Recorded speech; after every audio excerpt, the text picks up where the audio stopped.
Before the dust settles on the accusations of financial impropriety at Parliament, the Speaker, Anita, has been issued with sanctions by the United States of America. The U.S. explicitly points at Among for involvement in significant corruption tied to her leadership of the Parliament of Uganda. During a recent social media exhibition about Parliament on X, several documents were shared showing how billions of shillings were being channeled through the parliamentary staff for purposes of corporate social responsibility. Parliament, through its spokesperson, Chris Obore, defended some of the expenditure and dismissed others. The sanctions on Among come 30 days after others issued by the United Kingdom. Anti-Homosexuality Act, the law, is what is causing all this. This may not be the only ban. Another one will come. But we serve a living God. I'm now surprised why then you seem very bothered. Because if you say you only care about a visa to Kedia, why do you seem very bothered and angry about this issue? I think it should not bother you right. But what I'm also telling Lob, that Lob, don't even deceive yourself that I am hurt. However, this time round, her husband, Engineer Moses Magogo, who is the Budiope East Member of Parliament and at the same time the President of the Federation of Uganda Football Association, is also affected. Let's not focus on the feet.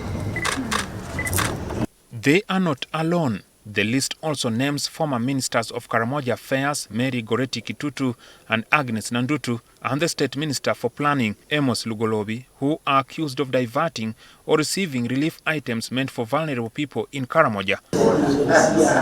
Their case is yet to be decided by court.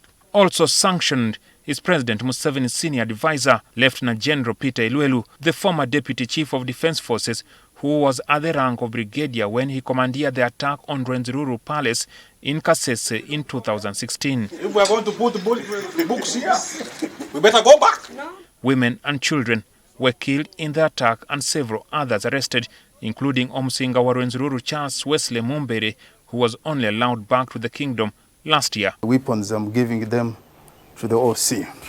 U.S. has targeted Elwelu for gross violation of human rights through what they say were extrajudicial killings committed by the UPDF. Mumbe had been given 6 months. He never complied. We could not wait. And the two, he had armed people in that place of his. They were armed people who were killing security personnel. Others had run away from the previous attacks and they came to that palace. So, we knew we are taking on a force, which was equally more motivated to fight us. So we went in for it and see who takes the day.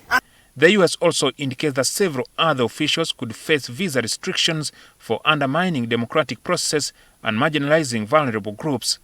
Also affected by the sanctions is Michael George Kitutu, the spouse of the former minister Mary Goreti Kitutu, and Lugolobi's wife, Evelyn Nachimera. Previously, the U.S. issued financial sanctions on the former Inspector General of Police, General Kale Kaihura, and in 2021, the then Chief Military Intelligence Boss, Major General Abel Kandiho, faced similar sanctions over alleged human rights violations. Jackson Onyango, NTV.